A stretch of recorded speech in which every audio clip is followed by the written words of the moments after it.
Hey guys, hi, my name is Vanraj And I'm Shri. और आज के हमारे इस वीडियो में आज के हमारे इस पॉडकास्ट में बेसिकली हम एक जर्नी आपके साथ शेयर करना चाहते हैं the journey of India to US. इस जर्नी में हम बहुत सारी चीज़ें आपके साथ शेयर करने वाले हैं। इस कॉन्वर्जेसन को हम बहुत ज़्यादा रॉ अनफिल्टर्ड रियल रखने वाले हैं। तो कहीं ना कहीं हम हमारे फेलियर्स भी शेयर करेंगे, हमारी सक्सेसेस भी शेयर करेंगे, जो भी चीज़ें हमने सीखी है। जैसे कि मैं हमेशा ही अपने वीडियोस में भी कहता हूँ कि we learn the life pretty hard way and we never had somebody like a mentor और अ भैया और अ दीदी to kind of guide us. So हमारी ज़िंदगी का जो रास्ता था वो कहीं ना कहीं काफ़ी अनपेव्ड था और हमने उसको पेव किया है। But when you do your own way it comes with experiences surely, but काफ़ी ज़्यादा आपको टर्बुलेंट रखता है वो रास्ता। तो just like if I had my own brother, मेरा अगर छोटा भाई होता, छोटी बहन होती, तो मैं क्या जो सोचता कि यार मैं उसको अपनी ज़िंदगी की सारी सीख बता दूँ, है ना, कि यार ये रास्ते पे मत जाना, ये रास्ते पे जाना। तो वो क्या है ना, एक्सपीरियंस तो मैं चाहता हूँ वो करे, लेकिन कहीं ना कहीं मैं चाहता हूँ वो अच्छा एक्सपीरियंस ज़्यादा करे, ख़राब एक्सपीरियंस मुझसे सीख ले। तो विद दैट पर्सपेक्टिव आप इस पूरे पॉडकास्ट को कंज्यूम ज़रूर करना। टेक इट फ्रॉम अ बड़े भैया बड़ी दीदी पर्सपेक्टिव, तो आपको ज़्यादा समझ आएगा, क्योंकि कहीं ना कहीं आज हम चैट जीपीटी के ज़माने में। सो अगर आप एक अच्छे से प्रॉम्प्ट लिख के डीप रिसर्च अगर एक्टिवेट कर दोगे चैट जीपीटी पे, तो आपको कई सारी चीज़ें बता देगा। And that's not where we can come you as for help, because ChatGPT can give you kind of an accurate information, the latest informations, right? So वहाँ पे हम हमारी वैल्यू ऐड नहीं कर सकते, बट चैट जीपीटी के पास experience नहीं है। We have an experience.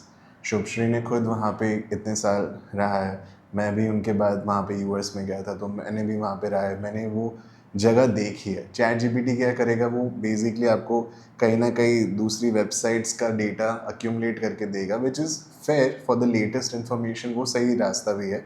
लेकिन for the experience perspective, I think this podcast will really help you. Why US in firstly, like क्योंकि आपके पास ज़्यादातर न्यूजीलैंड, ऑस्ट्रेलिया, कनाडा, यूके, ये सारे ऑप्शंस रहते हैं। बट यूएस अगर आप सोच रहे, तो हम सबसे पहले तो हमारे पर्सपेक्टिव से आपको बता दें कि यूएस क्या ऑफर करता है compare to other countries. So why US? To be honest, मेरे लिए यूएस इसीलिए था बिकॉज श्री वॉज देयर। सो मैंने भी सोचा था I will try Canada, Australia वगैरह वगैरह, but I think when I was in college, मेरे जब लास्ट ईयर था, तब मैंने सोचा था कि आई विल ट्राई कनाडा और यूएस। तो मैंने कनाडा के लिए थोड़ा ना वहाँ पे मतलब वो इमिग्रेशन के लिए वो हेल्प रहती है कि वहाँ पे कुछ मतलब जो ये इमिग्रेशन की कंसल्टेंसीज नहीं होती, वो कॉलेज में आई थी। मैं पीडीपी में था तब, मैं पेट्रोलियम इंजीनियरिंग कर रहा था। So I tried asking one of the recruiters, one of the guys who help, कि मेरी इतनी केटी है, ये मेरा मार्कशीट है, ये मेरे मतलब बेसिकली पॉइंटर्स है, तो मेरे लिए क्या ऑप्शंस है। So he literally smirked at me and he said there is no chance. And I had a terrible result in my bachelors. मेरा मास्टर्स का रिजल्ट काफ़ी अच्छा है, लेकिन बैचलर्स का बहुत बुरा था, because I was into a lot of other things. So I didn't study well, my scores were not up to the mark. So he's kind of smirked at me. So I almost dropped the idea of going it, because मुझे लगा जो रोज़ किसी की help कर रहा है जाने के लिए, वो क्लियरली मना कर रहा है कि भाई नहीं हो सकता। So I drop the idea, but then I met Shri and Shri was there, we were friends back then. So मेरा यूएस जाने का रीज़न ये था कि यार श्री इज़ देयर फर्स्टली।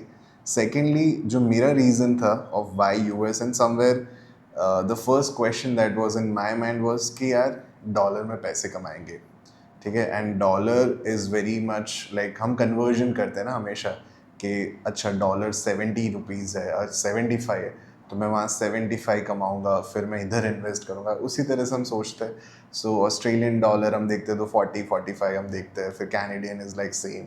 तो मुझे लगा कि यार ऑस्ट्रेलिया कनाडा से तो बहुत ज़्यादा है, वैसे अगर यूके होता तो और ज़्यादा, पाउंड और ज़्यादा था। पर यही सारे चाइल्डिश थॉट्स थे मेरे दिमाग में कि डॉलर में पैसे कमाएंगे। And I thought of like यार डॉलर वहाँ पे मिल रहा है, आई हैव अ सपोर्ट सिस्टम जिस पे मैं कम्प्लीटली ट्रस्ट कर सकता हूँ, कम्प्लीटली रिलाई कर सकता हूँ।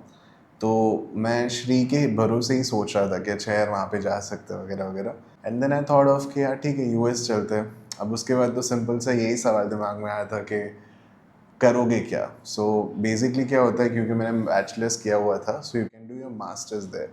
अब मास्टर्स में एक सबसे इम्पॉर्टेंट सवाल आई गेस जहाँ से इस पॉडकास्ट को भी हम शुरू कर सकते हैं, and that could be technically useful as well, अगर हम इस कॉन्वर्जेशन को एज अ स्टोरी पार्ट ले लें। तो द क्वेश्चन इज कि क्या आपको स्टेम कोर्स लेना चाहिए या फिर नॉन स्टेम कोर्स लेना चाहिए, and what are the differences there, अगर आप मास्टर्स के पर्सपेक्टिव से देख रहे हो यूएस के स्पेसिफिक। मेरे लिए ऐसा था कि मुझे ज़्यादा आइडिया नहीं था सबसे पहले तो मास्टर्स में क्या करना है। मुझे दिमाग में ऐसा था कि मैं एमबीए कर सकता हूँ, क्योंकि मैंने एमबीए की कॉलेज के लिए क्या बोलते हैं एग्ज़ाम्स भी दी थी, मैंने कैट जीमैट भी दिया हुआ है। तो वही सारे बेसिक आइडियाज़ थे, एमबीए करना है वगैरह वगैरह। तो जब मैंने श्री से बात की कि यार Shri what do you think, तो उसे भी ज़्यादा आइडिया था नहीं टेक्निकली। वो अपना मास्टर्स कर रही थी उसी फील्ड में, मतलब कंप्यूटर साइंस में वो मास्टर्स कर रही है, और मैं पेट्रोलियम में मास्टर्स नहीं करना चाहता था क्योंकि टेक्निकली मुझे इतना पसंद नहीं आई थी वो फील्ड। तो फिर मैंने एमबीए के लिए सोचा। अब आप जब एमबीए करना है विद दैट थॉट यूएस में सोचते हो, तो वहाँ पे एमबीए के ऑप्शंस है, ऐसा नहीं है कि नहीं है, लेकिन that doesn't come in stem. तो मेरी एक दोस्त है, मैं उसका नाम नहीं लेना चाहूँगा, पर उन्होंने एमबीए किया हुआ है। अब जब एमबीए करते हो तो आपको जो वीज़ा मिलता है वो 3 साल का मिलता है, बेसिकली वो नॉन स्टेम में आता है। तो 2 साल की आपकी पढ़ाई होती है, उसके बाद 1 साल आपको वीज़ा मिलता है। और जब आप स्टेम बेस्ड कोई कोर्स सेलेक्ट करते हो, जो मेरे केस में था इंडस्ट्रियल मैनेजमेंट, इंजीनियरिंग मैनेजमेंट, आप उन्हें अगर सिलेक्ट करते हो तो आपको फिर 3 साल का वीज़ा मिलता है after your studies. So overall आपका वीज़ा जो होता है वो 5 साल का होता है। So just from that perspective कि आपको चांसेस मिल रहे हैं और कमाने के, फिर H1B अप्लाई करने के, वो सारी चीज़ों को देखते हुए मैंने सोचा कि यार इंजीनियरिंग मैनेजमेंट ले लेता हूँ। तो फिर वहाँ पे एक और सवाल भी था कि क्या फिर engineering management is equals to MBA.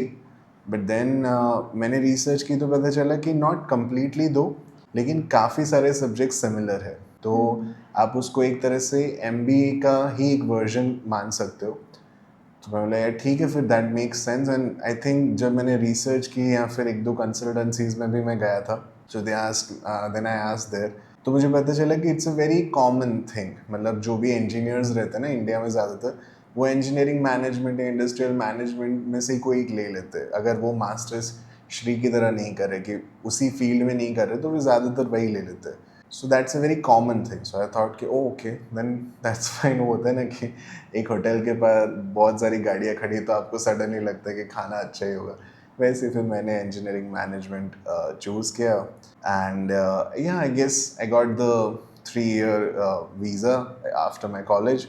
मेरी जो दोस्त थी, I was very much curious कि यार उनका कैसे होगा, क्योंकि जब आपका 1 साल का ही आपका वीज़ा के बाद आपको टाइम मिलता है ना, now that's a very difficult part, specially when it comes to US. दूसरी कंट्रीज़ का मुझे ज़्यादा आइडिया नहीं है, लेकिन आपको उस 1 साल में जॉब भी लेनी है, और उस जॉब में आपको अपनी कंपनी को वर्थ प्रूव भी करना है, और उसके बाद वो कंपनी आपके लिए H1B अप्लाई करे, एंड लकीली आपका उसी साल में H1B पिक भी होना चाहिए। So those were very much like, मतलब इतने ज़्यादा कार्ड्स ऑन प्ले थे कि मुझे लगा कि यार मैं तो ये थोड़ा ज़्यादा गैम्बल हो जाएगा, मैं नहीं करना चाहता। एंड आई थिंक जितने भी लोग थे कंसल्टेंसी वगैरह में, सब ने मेरे को यही एडवाइस दिया कि if you really want to go the easy way, go for a STEM course rather than a non STEM, unless you are very much into maybe a non STEM course या फिर art या फिर उस तरह से आप सोच रहे हो, एंड यू नॉट, वैसे थोड़ा अलग होगा ये, लेकिन आप सिर्फ वहाँ पढ़ने जा रहे हो, you don't want to settle there. Usually that's not the case with the most of us, right? We actually want to go there and work. कहीं ना कहीं तो सबके दिमाग में यही होता है कि I want to get a PR, ठीक है। तो अगर आपका गोल PR नहीं है और कहीं ना कहीं आप बहुत ही ज़्यादा एक प्रिविलेज फैमिली से आते हो, जहाँ पे आप जेन्युइनली बस वहाँ का एजुकेशन लेना चाहते हो, then this question doesn't apply to you. Of course, you should pick the best course suits you, right? You don't have to work there, you don't have to live there and all. But for the most of us, I think STEM लेना चाहिए. Another thing that I want to kind of clarify is कि वनराज जो बोल रहा था ना कि the visa would be more. Actually, it's not visa. If we go by like technical term, it is work permit. Hmm. तो अगर आप STEM में जा रहे हो तो आपको 3 साल का वर्क परमिट मिलता है correct with the student visa. मतलब after your studies are done ना, you will get 3 years of work permit. पर अगर आप MBA या फिर नर्सिंग या फिर कोई भी और जो नॉन स्टेम फील्ड है तो आपको 1 साल का वर्क परमिट मिलता है. Now the basic question that you might be having, what is STEM? So the full form of STEM is science, technology, mathematics और सॉरी मैं ई भूल गई बीच में, engineering. So इसके रिलेटेड जो भी आपका फील्ड है ना उसमें अगर आप जाओगे then you'll get 3 years of work permit. And that's how it is. Otherwise anything apart from this field is a non-STEM field, which is like so you MBA or can anything. basically do a chat GPT research Yeah. and try to understand if your field comes under STEM or not, if you have any doubts. And as Shri said, yes, technically आपका जो visa होता है वो 2 साल का ही होता है. उसके बाद आपको मिलती है OPT, उसके बाद आपको मिलती है पोस्ट OPT. तो ये सारी टेक्निकल टर्म्स है जिसको हम आगे वीडियो में आपको ज़रूर शेयर करेंगे जिससे आपकी क्लैरिफिकेशन और होगी. लेकिन for a very general layman perspective अगर हम देखें तो आपको 5 साल बेसिकली मिलते हैं वहाँ पे, कंपेरेटिवली यहाँ पे 3 साल मिलते हैं. So that's the choice that you can decide on that perspective. After the STEM thing ना, मतलब will continue with my story because I think that's the good way of us also to remember कि exactly क्या क्या steps हमने लिए थे, and also for you to understand that जो भी हम कह रहे हैं वो कहीं ना कहीं हमारे एक्सपीरियंसेस से आता है. मतलब ऐसा नहीं है कि कोई बुक है जहाँ से हम पढ़ के आपको सारी चीज़ें बता रहे हैं. एंड ये भी एक अच्छी चीज़ है, हम यहाँ पे इसी वक्त यहाँ पे एक डिस्क्लेमर भी दे दे बिकॉज क्या है कि I think Shri when did you went exactly there? 2017. So Shri went in 2017 and I went in 2020 and we came in 2024. हम इंडिया वापस आ चुके हैं. So 2024 उसके बाद आज हम 2025 मई में हैं. So काफ़ी साल हो चुके हैं. हमने जब मास्टर्स की, मतलब श्री ने जब किया तब 2019 आसपास में she got graduated. I completed in 2022. I was in the COVID times. So 22 के बाद I had 3 years somewhere like का difference, right? So we cannot give you the latest update if you are looking for कि यार ये कैसा हो रहा है आजकल exactly. So अगर आप कहीं ना कहीं वो चीज़ें समझना चाहते हो, I would ask you to do a better YouTube research and you know find somebody who gives you the updates. कई Yeah. सारे YouTubers हैं, I think if I'm not wrong, I remember one of them. UD. UD, yes, एक YouTuber है, वो काफ़ी अच्छे videos बनाते हैं. उसके साथ एक पार्थ करके भी एक लड़का है, नॉट श्योर उनका नाम मुझे अच्छे से याद नहीं आ रहा है, but Parth something I remember. वो भी अच्छे वीडियोस बनाते हैं and they, because they are in US right now, they also have some segments जहाँ पे वो अपडेट्स आपको शेयर करते हैं. तो if you want to be updated with the latest things that's been happening in US, I think that would be a better video that you can see and learn from. हमारा थोड़ा सा experience based हम बात कर रहे हैं. आप जब अपना कोर्स सिलेक्ट कर रहे हो ना यहाँ पे बैठ के कि कौन सा लेना है, अब आप अलग ले रहे हो तो अलग बात है. लेकिन अगर आप मेरे जैसे कर रहे हो कि आपने यहाँ पे लेट्स से कंप्यूटर इंजीनियरिंग किया है और अब वहाँ पे जाके आप उसका ही मास्टर्स करना चाहते हो, तो I would really suggest you guys to actually check out all the courses. क्योंकि यहाँ का कंप्यूटर इंजीनियरिंग इज़ नॉट वहाँ का कंप्यूटर इंजीनियरिंग. क्योंकि मैंने कंप्यूटर इंजीनियरिंग में लिया था, but when I went there and when the semester started I saw all the different kind of subjects and it's not, the good thing is some of them are mandatory, some of them you can choose whatever you want to study, right? but जो mandatory थे ना वो EC के subjects थे. तो मुझे लगा ये मैं क्या पढ़ रही हूँ. फिर मुझे समझ आया कि नहीं, ये यहाँ पे computer engineering is a bit of computers, somewhat electronics and somewhat electrical का mixture है. Right. But if you want to do computer engineering जो यहाँ पे वाला है वो computer science कहते हैं. अब यहाँ से हम एक और चीज़ पे आगे बढ़ते हैं, and that is a very important question. कि जब मैंने ये डिसाइड कर लिया ना कि मेरे को इंजीनियरिंग मैनेजमेंट करना है, एंड आई गेस श्री ने डिसाइड किया था उसे कंप्यूटर साइंस में मास्टर्स करना है, उसके बाद सबसे पहली चीज़ होती है आपके लिए समझना कि कैसे इसका ब्लूप्रिंट क्या है. लेकिन अगर हम इसको सरल भाषा में कहें तो प्लान क्या है, कैसे होगा, ठीक है. तो यूएस जाने का जो सिंपल सा प्लान है वो इस तरह से होता है कि आपको सबसे पहले तो आपकी जो भी डिग्री है यहाँ की, आपकी जो भी ट्रांसक्रिप्ट्स होती है, ज़रूरी नहीं है कि उसका वेस आपको करवाना होगा। वेस एक इंस्टीट्यूशन है, उसका एक खर्चा होता है। वो क्या करता है बेसिकली कि आपकी डिग्रीज पॉइंटर्स में on a scale of 1 to 10, ठीक है, यूएस में on a scale of 1 to 4 चलता है। तो उनकी अंडरस्टैंडिंग के लिए कि आपकी डिग्री वहाँ पे क्या वैल्यू करती है, आपने जो पढ़ाई की है, आपकी इस सब्जेक्ट में इतने मार्क्स थे, इस सब्जेक्ट में इतने मार्क्स थे, उसके जो पॉइंटर्स थे, वो पॉइंटर्स का एक तरह से कन्वर्जन ही है, वेरी सिंपल। लेकिन वो कन्वर्जन एक बॉडी करती है, एक कंपनी करती है जो उस पर अपना सिक्का लगाती है कि हाँ हमने चेक किया, ठीक है, सारी चीज़ें बराबर है, और फिर इसके हिसाब से वो सिक्का लगा के आपको एक वेस्ट का सर्टिफिकेट मिलता है, बेसिकली आपको ट्रांसक्रिप्ट मिलती है, जहाँ पे वो चीज़ें जो यूएस की यूनिवर्सिटीज़ है वो देखती है और फिर वो समझती है कि अच्छा ठीक है तो आप एलिजिबल हो। क्योंकि कई बार क्या होता है यूएस में इंडिया के कुछ बच्चे ऐसे भी गए हुए हैं जिन्होंने अपने बहुत ही अच्छे मार्क्स दिखाए हैं लेकिन वो फेक यूनिवर्सिटी से आते हैं, वो यूनिवर्सिटी एग्जिस्ट ही नहीं करती इंडिया में, या फिर कहीं ना कहीं सिर्फ पेपर पे एग्जिस्ट करती है। तो फिर ऐसी जब आप झमेलों में पड़ जाते हो ना, अगर यूएस में अगर मैं बात करूँ, that can be extremely bad for you because US is a very strict country when it comes to visa and regulations. You will have a very serious consequence for that. So of course अगर आप ऐसे कोई इंसान हो जो आप ये सोच रहे हो इस तरह से कुछ करने का, तो I would strongly advise and recommend not to do it because this won't help you. Yes, you might trick some US university and even the visa interview, and you can get into a US university also, but that won't work because कहीं ना कहीं उनको जब वो उनको link मिल जाएगा ना अगर गलती से, then they can deport you रात को, मतलब आप घर पे होगे आपको उठा के वापस भेजेंगे। तो don't do this Gamble, this can really cost you lot of rupees. कई लोगों के साथ ऐसा हुआ है मेरे दोस्तों में कि उनको डिपोर्ट किया गया है, लिटरली उनको बिठा के 3-3 दिन उनसे इंक्वायरी की गई है। तो ऐसे कोई झमेलों में ना पड़े। सो वेस आपके लिए इम्पॉर्टेंट चीज़ है।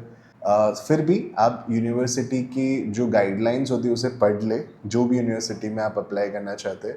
मैंने सुना है कि कुछ यूनिवर्सिटीज़ वो रिक्वायर नहीं भी करती है, ऐसा भी मैंने देखा है। So it's not mandatory for all, लेकिन मोस्ट उनको चाहिए होता है। तो अगर एक रेप्यूटेड यूनिवर्सिटी है तो ज़्यादातर वो वेस रिक्वायर्ड होता है, और उसकी आप एप्लीकेशन में देखोगे ना तो वहीं पे उन्होंने रिक्वायरमेंट में लिखा रहता है, तो आपको पता चले। तो सबसे पहला स्टेप होता है वेस। वेस करवा लें। ऑफ कोर्स आप रेडी हो तभी करवाएं, क्योंकि वेस का भी कुछ ड्यूरेशन वगैरह रहता है कि उसको आने में टाइम लगता है, आने वो सब, ठीक है, उसका खर्चा भी रहता है। खर्चा मुझे इतना याद नहीं है, बट आप जहाँ तक मुझे याद है वो 200 सवा $200 के आसपास था। तो आप 20-25 हज़ार के आसपास पकड़ के चलो, उतना आपको लगेगा। And I know it's very expensive, पर दैट्स द ओनली वे। जहाँ तक मुझे थोड़ा सा याद आ रहा है, वेस के अलावा भी एक बॉडी है जो ये करती है और जो भी एक्रेडिबल, मतलब उसका भी वो सेम क्रेडिबिलिटी है, लेकिन आई एम नॉट श्योर, उसका मुझे नाम याद नहीं आ रहा, पर आप रिसर्च करोगे तो आपको मिल जाएगा, ठीक है। तो सबसे पहला आपका स्टेप रहता है कि आप वेस अपना करवा लें। उसके बाद आप ये डिसाइड करें कि आपको आइल्स देनी है या फिर आपको क्या बोलते हैं उसमें टॉफल देनी है, ठीक है। आइल्स और टॉफल में ज़्यादा इजी जो रहती है मुझे मेरे हिसाब से वो टॉफल रहती है। And the good news is that US की कई सारी यूनिवर्सिटीज़ में टॉफल इज़ फाइन। तो अगर आपकी इंग्लिश इतनी ज़्यादा अच्छी नहीं है और कहीं ना कहीं आप कॉन्फिडेंट कम फील कर रहे, तो आई थिंक आप अपना यूनिवर्सिटी के हिसाब से भी देख सकते हो कि अच्छा वहाँ पे टॉफल चलता है, तो टॉफल चलता है और टॉफल थोड़ा ईजियर भी है तो टॉफल आप दे सकते हो। पर वो चॉइस आपकी यूनिवर्सिटी के रिक्वायरमेंट्स और आपकी इंग्लिश को लेके कितनी कॉन्फिडेंस है उस पर रहती है। फिर उसके बाद आता है जीआरई और जीमेट। ये दो जो चीज़ें हैं वो बहुत ही इम्पॉर्टेंट है। GMAT is specifically for management perspectives. GRE is specifically for the engineering perspective. So जैसे हमने STEM नॉन STEM में बात की थी, तो अगर आप STEM में आते हो तो GRE मोस्ट प्रोबेबली वो आपको GRE देनी होगी, लेकिन आप नॉन STEM में जा रहे हो तो GMAT आपको देना होगा, ठीक है।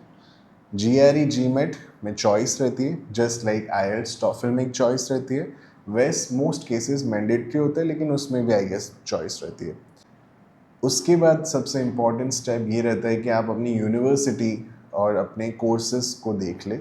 यूनिवर्सिटीज़ में भी कई सारे ऑप्शंस हैं आपके पास। हम हमेशा हार्वर्ड वगैरह ही देखते हैं, ऐसा नहीं होता। बहुत सारी यूनिवर्सिटीज़ है, पब्लिक यूनिवर्सिटीज़ है, कुछ प्राइवेट है, और उसके फ़ीस स्ट्रक्चर्स भी काफ़ी अलग है, ठीक है। तो आप अपने हिसाब से देख लें कहाँ पे आप जाना चाहते हैं, क्या करना चाहते हैं, कौन से कोर्सेज पढ़ना चाहते हैं। उसके लिए just like I said, those YouTubers who are giving the exact videos upon the latest updates, वो ज़्यादा बेहतर इन्फॉर्मेशन दे पाएंगे। चैट जीपीटी का डीप रिसर्च आपको बेटर इन्फॉर्मेशन दे सकता है। मैं अपने पर्सपेक्टिव से आपको मेरी जर्नी बताऊं तो मैंने कैल स्टेट नॉर्थरिज अपनी यूनिवर्सिटी सेलेक्ट की थी, just for the fact that Shri ने कैल स्टेट फुलरटन सेलेक्ट की थी। तो श्री का एक थोड़ा सा मुझे रेफरेंस था, मुझे आइडिया था कि उसकी फ़ीस स्ट्रक्चर क्या है, यूनिवर्सिटी कैसी है वगैरह वगैरह। पर उसके साथ साथ मैंने और 7 यूनिवर्सिटीज़ में भी अप्लाई किया था। सो मुझे पता चला था कि कैल स्टेट बहुत ज़्यादा है, मतलब कैल स्टेट ईस्ट में भी है, कैल स्टेट आई थिंक दूसरी कोई एक जगह पे भी है, तो ऐसे बहुत ज़्यादा Cal State was basically California State University, ठीक है। और अगेन कैलिफोर्निया, क्यों California? Because Shri was there. तो मुझे ऐसा था कि अगर हम नज़दीक में रहे कहीं ना कहीं, तो if I need some help वगैरह, तो I have a friend to go to. So for that reason I thought of Cal State. पर मैंने टेक्सास में भी अप्लाई किया था एक दो यूनिवर्सिटीज़ में। और इन यूनिवर्सिटीज़ के बारे में मुझे कैसे पता चला था? तो बेसिकली श्री की जब जर्नी शुरू हुई थी, तो I think Shri will dive deep on the consultancy thing, उनका अलग एक्सपीरियंस रहा था। But even though Shri recommended me to try that consultancy once, and I again don't want to name that consultancy because that's not the point. तो मैं उस consultancy में गया था अपनी सारी डिग्रीज वगैरह सब लेके, and they checked everything, and again they smirked. That was really bad, but they smirked. And then they assigned me a specific person who can help me with my understanding of क्या करना चाहिए, कौन सा course, कौन सी university. तो उन्होंने मुझे 10-15 universities के ऐसे नाम लिख के दे दिए थे। फिर उन्होंने बोला कि अब तुम देख लो तुम्हें क्या करना है, कैसे करना है, ठीक है। मैंने बोला ओके। तो उन्होंने भी मुझे वैलिडेट किया था कि इंजीनियरिंग मैनेजमेंट करते हैं लोग। मैंने बोला ओके ठीक है। और उसके बाद बेसिकली मैंने अपनी ये यूनिवर्सिटीज़ वगैरह वगैरह मैंने सेलेक्ट की थी। तो आपको यूनिवर्सिटीज़ पता होनी चाहिए, उसके बाद कोर्स पता होना चाहिए। ये आपकी रिसर्च वाली पार्ट है यहाँ पे। तो आपको ये सारी चीज़ें पता होनी चाहिए। उसके बाद जब आप शुरुआत करेंगे, मतलब आप जीआरई के लिए प्रिपरेशन करेंगे, क्लासेस करेंगे, या फिर टॉफल आइल्स के क्लासेस करेंगे, उसके बाद उसके एग्ज़ाम की डेट्स लेंगे, एग्ज़ाम क्लियर करेंगे, उसके मार्क्स जब आपको मिलेंगे, वो सारी चीज़ें अलग होती है। पर ये सारा थोड़ा आपको रिसर्च पहले करना होता है।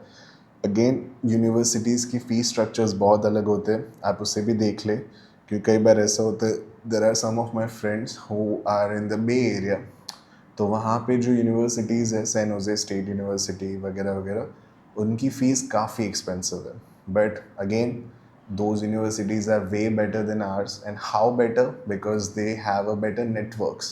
So through those networks you end up into a good companies, जो एक अच्छी आपके लिए चीज़ें होती है, एल्यूमिनाई जैसे हम बोलते हैं, वो सारी चीज़ें अच्छी होती है। हमारे वहाँ ज़्यादा मतलब इतनी कंपनीज नहीं आ रही थी, let's be like that, let's be honest on that. So वही सारी चीज़ें, and I think that could be a good way to you to start your research. ये सारी चीज़ें आपको रिसर्च करनी होती है। एंड आई थिंक वो सारी रिसर्च करने के बाद हमने काफ़ी डिस्कस किया था श्री के साथ, and I think Shri can talk more about the consultancy part. Yeah, so mostly people go that way because as we know यार सबके नहीं होते उतने कोई रिलेटिव्स, थोड़ी हर एक जगह पे बैठे होंगे right, who can actually help you from start to finish.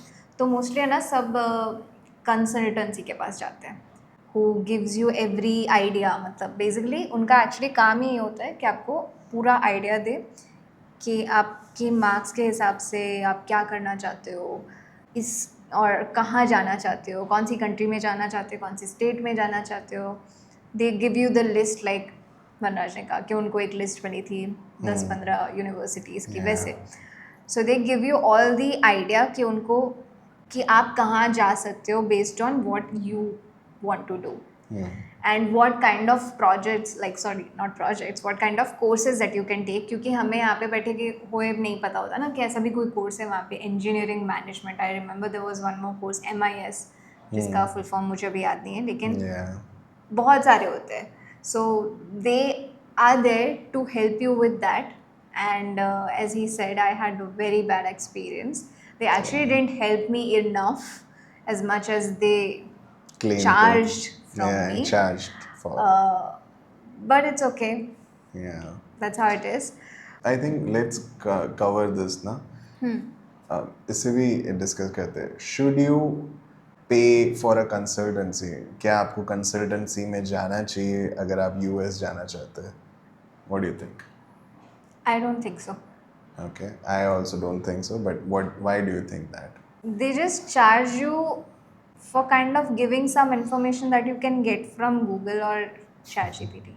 That's what I want to tell you. Yeah. If you have a friend, distant relative, close relative, anything, and if you do a very much deep research, like in-depth research कर लो आप कि कैसे step by step करना है आपको वहाँ तक जाने के लिए, I think that would be good enough.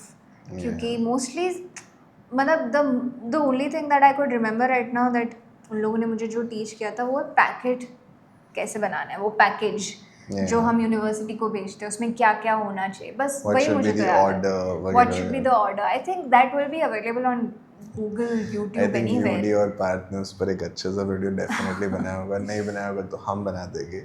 It's Actually, not that difficult. so that's not something that we should be giving money for. Yeah. So I would suggest कि नहीं करनी चाहिए. If you are like low on your budget and if you don't have extra money to give in charity, I would say don't do. Okay, that was a bit of harsh. But yeah, but actually they do help.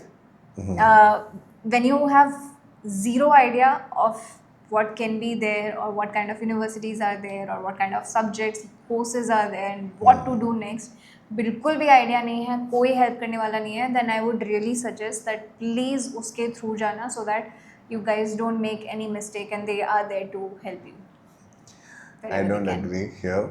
सबसे पहले Shri is now वो ना थोड़ी diplomatic person है, तो उसे लगा कि it was too harsh, so मैं थोड़ा सा बोले. पर मुझे लगता है the honest thing here is, even though if you don't have anybody there to help you, no mentor, no friend, nobody to help you, still don't go for consultancy. And I will give you reasons for you to go to consultancies and why you shouldn't go to consultancy. सबसे पहले अगर कहीं ना कहीं आप अकेले कोई चीज़ें करने में डरते हो, आपको लगता है कि यार मतलब this is a big step, the money is involve, it's a huge money, plus आप श्योर नहीं हो कि कहाँ रहूँगी मैं, वहाँ जाके किसके साथ रहूँगी, कैसे मैं ट्रैवल करूँगी. This is the first time I am travelling international. I am not sure I know how to travel international. Also I am very scared to go alone. अगर इस तरह की चीज़ें आप सोचते हो, and I am not judging you for that matter, but अगर आप सोचते हो, then for that matter consultancy can really come as a friend to you. Is what consultancy majorly does is, उनके पास वैसे जेनरिक सब डेटा रहता है कि ये यूनिवर्सिटी ऐसी है, ये इसका कोर्स है वगैरह वगैरह. And let me reveal the structure also of consultancy. Consultancy earns some kind of commission through your application. आप जो फीस एप्लीकेशन में आप देते हो, and if you get converted, मतलब आप उस यूनिवर्सिटी में आपका एडमिशन हो जाता है, तो उसके हिसाब से उन्हें कमीशन मिलता है. तो जो यूनिवर्सिटीज़ वो आपको रेकमेंड करती है उसमें उनका मार्जिन रहता है, सबसे पहली बात. तो हो सकता है कि वहाँ पे नहीं हो रहा है तो बोलेंगे कि नहीं फिर आपका नहीं हो सकता. ऐसा नहीं है, हो जाएगा. अलग अलग दूसरी यूनिवर्सिटीज़ भी रहती, वहाँ पे हो सकता है. वो आपको वो यूनिवर्सिटीज़ इसीलिए रेकमेंड नहीं करती क्योंकि उनमें उनको पैसा नहीं मिलता. सो वहाँ पे वो चीज़ अच्छे से समझ लेना. कंसल्टेंसी, जैसे कि श्री ने कहा, कहीं ना कहीं आपको एक दोस्त की तरह आपको लगता है कि आपको कोई है जिससे आप पूछ सकते हो. But again as I said, UD and there are a lot of other YouTubers who can really help you in that. They'll also have, I believe, the playlist specific जिसको आप देख सकते हो और specifically अपना जो भी आपके questions है, and they come live on their YouTube channel. So they do much more better job than a consultancy. But as I said, if you are scared to travel alone, then UD can't help, then Parth can't help, then we can't help. So if you are scared to be alone, कैसे करूँगी, कहाँ रहूँगी वगैरह वगैरह, then do consultancy way. Because consultancy what it does is कि मान लो श्री को जाना है, मुझे भी जाना है, 2-3 और लोगों को जाना है, so they try to arrange कि हम लोग साथ में जाए.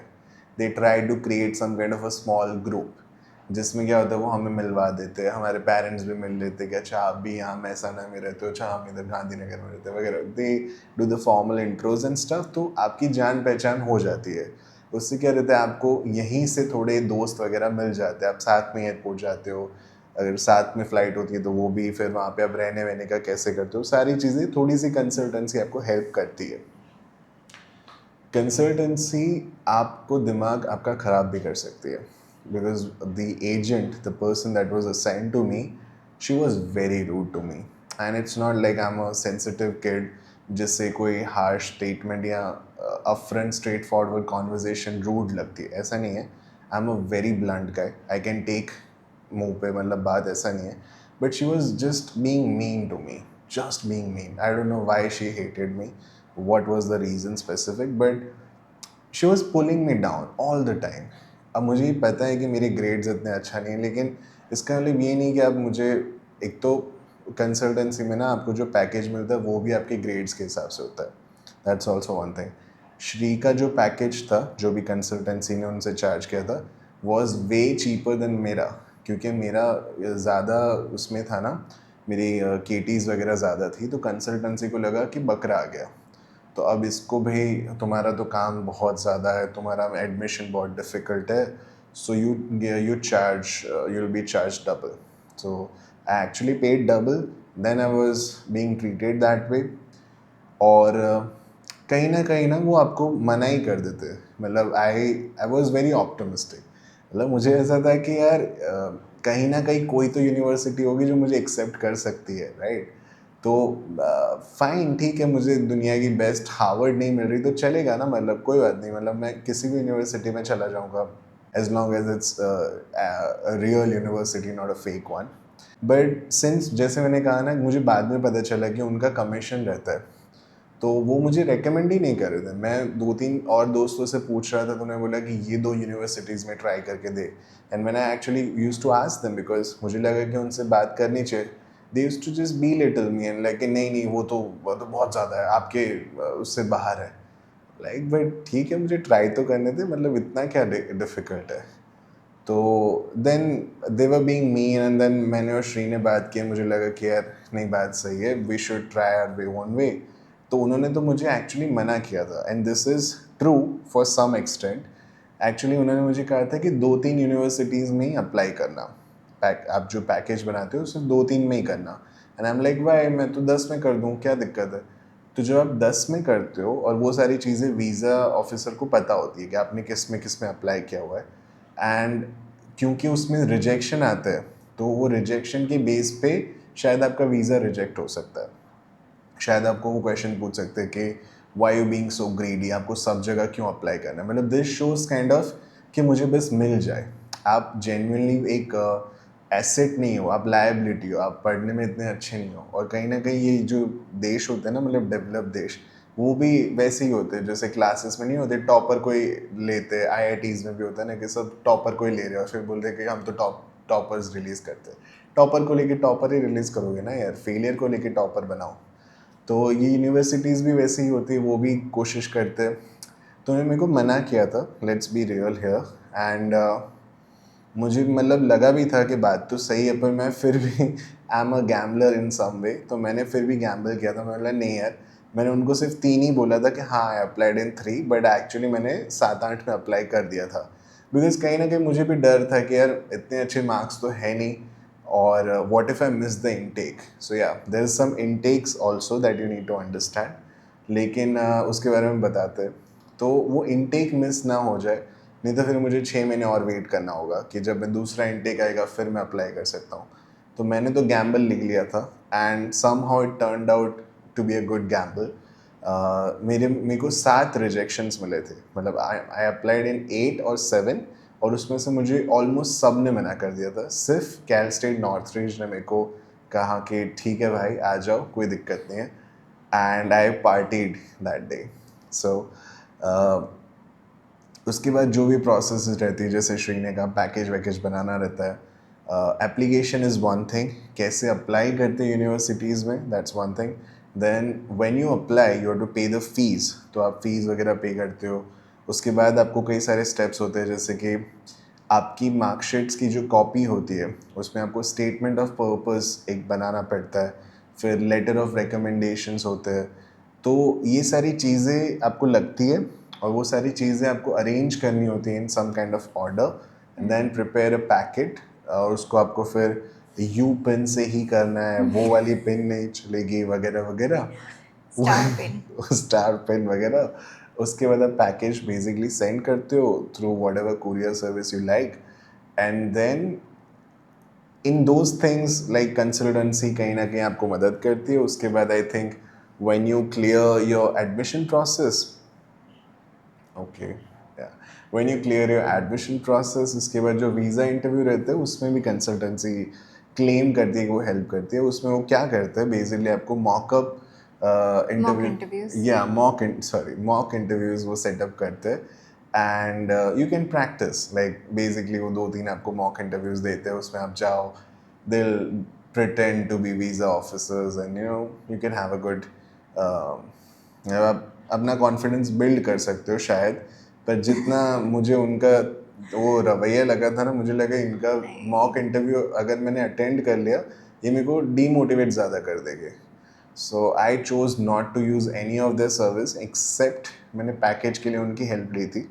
यूनिवर्सिटीज़ में तो मैंने फिर उनका हाथ ही छोड़ दिया था. मैंने यार तुम तो रहने ही दो, क्योंकि एक यूनिवर्सिटी का जो पैकेज बना और एक यूनिवर्सिटी में मैंने अप्लाई किया तो मुझे समझ आ गया कि वो ये तो मतलब जीमेल का अकाउंट बनाने जैसा है, इसमें कुछ ऐसा खास है नहीं. मतलब there is no rocket science.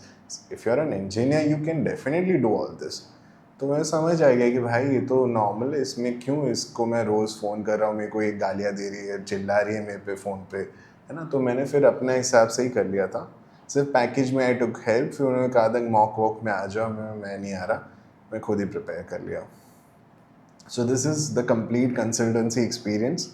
But again इसे अगर हम सम अप करें, only go when you're that scared to do it all alone.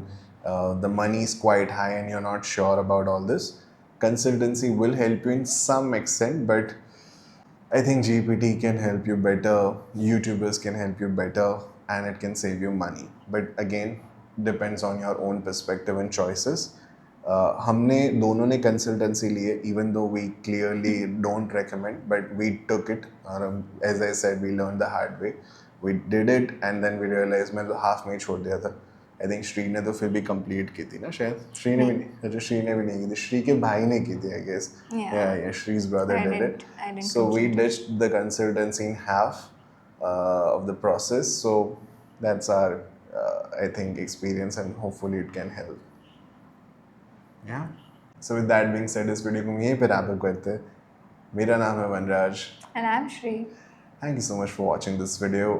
Take care. Bye bye.